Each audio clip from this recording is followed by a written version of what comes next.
Hi, Evan Pantazi here. I'm just introducing a film that I'm going to put on. I made this about a month ago, lost it on my computer somewhere, just refound it, but it's good information even though it's a little dated. It's about financial protection. Now, I've been in the protection business for over 40 years now, whether it be the martial arts, firearms, financial. I just get into helping people protect themselves, and let's face it, I do it for myself first. And it's going to be on silver, gold, and cryptocurrencies, and I'm going to be dedicating a video every Wednesday on cryptocurrency or gold and silver for financial protection, and I've done firearms things in the past. So stay tuned for this video, and every Wednesday I'll be putting out a crypto or silver gold financial protection video for you. I know you come here for martial arts, but it's good to know all ends of protection and not leaving any bases uncovered in this uncertain world.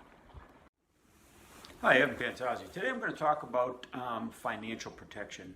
Now we're all going through this shutdown with this virus, and we're getting no money from our jobs, or we're getting unemployment at a much decreased rate over our income. Some people are losing their businesses. It's a miracle if we pull out of this with a sound financial system. In fact, it might even be on purpose that they're doing this to take it down. Anyway, I know this is going to be controversial, and I know it's not martial arts, but it is self-protection. Now, I've been talking for many years about gold, about silver, about Bitcoin, about the cryptocurrencies, and these are going to be your safe havens against the monetary dilution, the inflation, and the devaluation of your currency, wherever you are in the world. All right.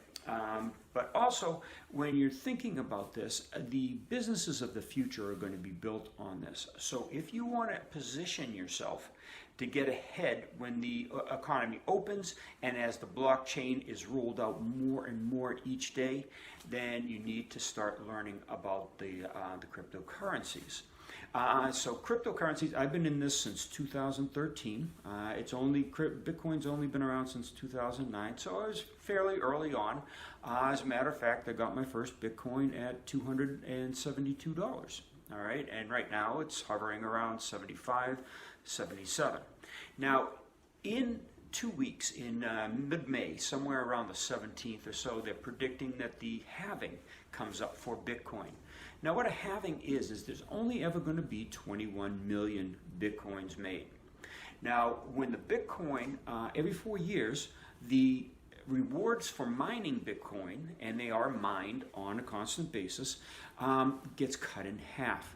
Now, currently, we're at a point where it's 12.5 Bitcoins are mined for every block.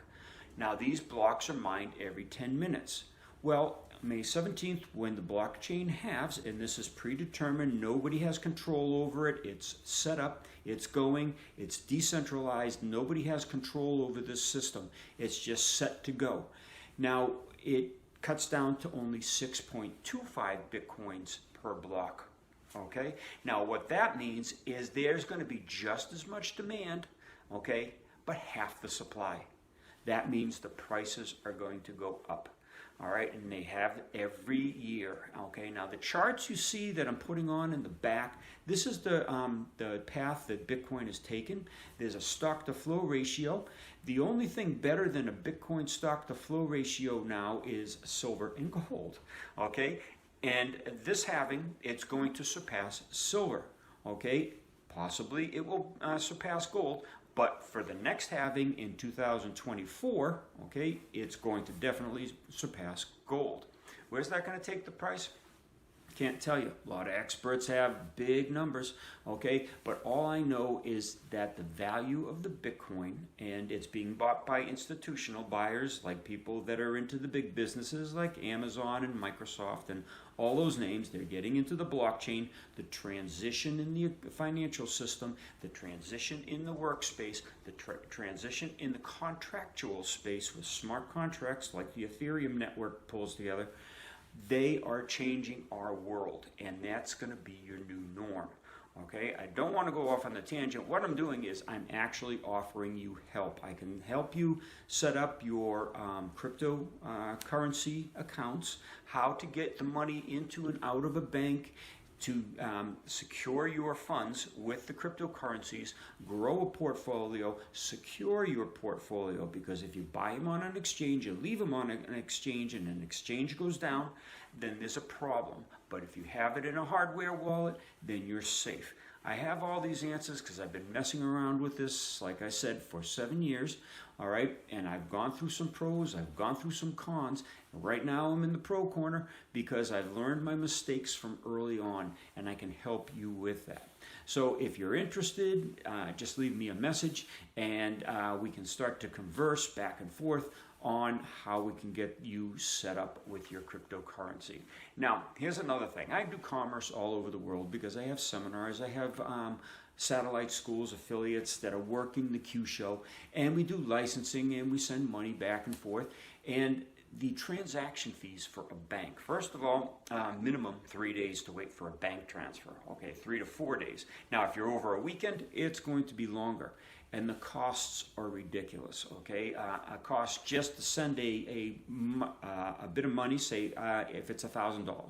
$1,000 is going to cost you somewhere around $25 to $50 to send.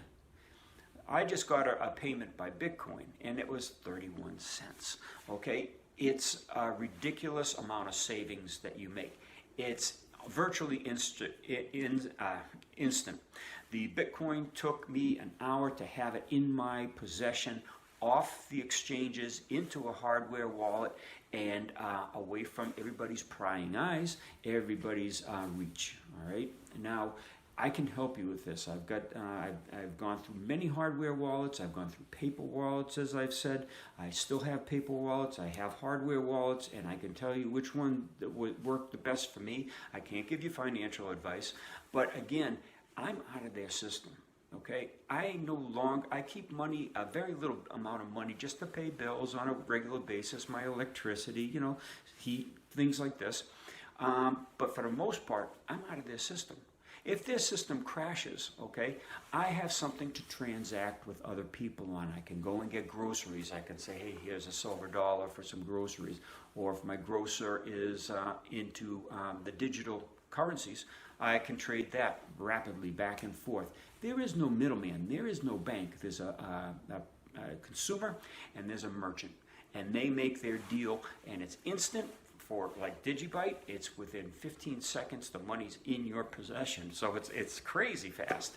And again, all the values are going up. Yeah, they go up and down like the stock market and like currency fluctuations do. However, this is a way for you to secure yourself out of their system that they seem hell-bent on destroying. So first thing to do, go out and get silver. It's cheap. It's about $25, $30 an ounce. And this is crazy, okay? They mark their price at $15 an ounce, somewhere like that, as of today's prices. But try and buy a silver eagle, a silver 1 ounce piece, whether it's a maple leaf from Canada, Krugerrand from South Africa, any of these big names, and you try to buy one, you're going to be paying $25 to $30 for that silver. So don't go by the price of silver. Go by what you have to buy it for. All right? Gold, same thing. It's $100 more an ounce than their listed price. All right? So it's already security. You buy it at, say, gold is $1,700 today in U.S. dollars, okay? And to buy that, you're going to have to pay anywhere from $1,750 to $1,800, okay? So there's money right there, all right? But anyway, the worth is 5,000 years of history for gold and silver, okay? And every time a currency has been made, it has failed. Over 600, it might be more, it might be 700 by now, currencies have been made in human history. They all failed. These that we're working with today, they will fail. And what did it always revert back to? Silver and gold. They're tangible, they're solid, they're valuable, they're rare. That's what you're looking for. Cryptocurrencies, the new kid on the block, they're rarer, okay? 21 million Bitcoins. It's instantly transportable anywhere around the world, all right? And you can carry it with you. You can carry millions of dollars with you on a little thumb drive if you had it, a piece of paper if you had it, in your brain if you have the special wallet that I use now. And I could go to any country and I can access those funds. So that's more transportable than the silver and the gold. And in this transient society we're living in, that might just be the ultimate protection. To be able to just up and walk out of your house and just say, hey, listen, wherever I go, I still have my money. All right, and that gives you extra security. For business purposes, it's been fantastic, okay? I've been working with cryptocurrencies to sell videos, to sell licensing, to do my seminars, and it has only increased over the years, all right? For an example, I had an $800 order one time, and for that $800 order, okay, I got 2 Bitcoins at that price way back when. Okay, so $800 was what I was owed. If I had that in cash, it would be still $800. What I could buy with it is less than $800. Your groceries are going up, your rent's going up, your electricity's going up, your mortgages, everything's going up. However, the price of Bitcoin is now at $7,500. So that's $15,000. So over those 4 years since I got those 2 Bitcoins in for those products, okay, my money grew. That's better than any interest rate you're going to get in the bank, okay? And again, instantly transportable anywhere. I can go and buy a car. I know people that sell cars for the Bitcoin, okay? They even have real estate that's selling for Bitcoin right now. Everybody is transitioning. You will too, to a crypto. The problem is, do you want to be using a cryptocurrency that's owned by a government? Like China, okay, they came out with their coin now, okay, and many countries are starting to evolve. Even the U.S., it was put into legislation already for a crypto dollar, all right. Are you going to use their crypto dollar that they can manipulate at any given time because it's centralized, one authority rules over it, or are you going to transition and use something like the Bitcoin, the Digibyte, the Litecoin, the Ethereum, that is decentralized, nobody has control over, and are recognized around the world rather than just in your country? All right? That's the benefit of the cryptocurrencies. So I rambled on a little bit. The basic idea is it's financial self-protection. Again, I'm not a financial advisor. I'm just telling you what's happening with me, what's happened with me, and it's really been a fortunate thing for me. And I've worked with some other affiliates that also use their cryptocurrencies, and we've transacted flawlessly through it. But I can help you as well.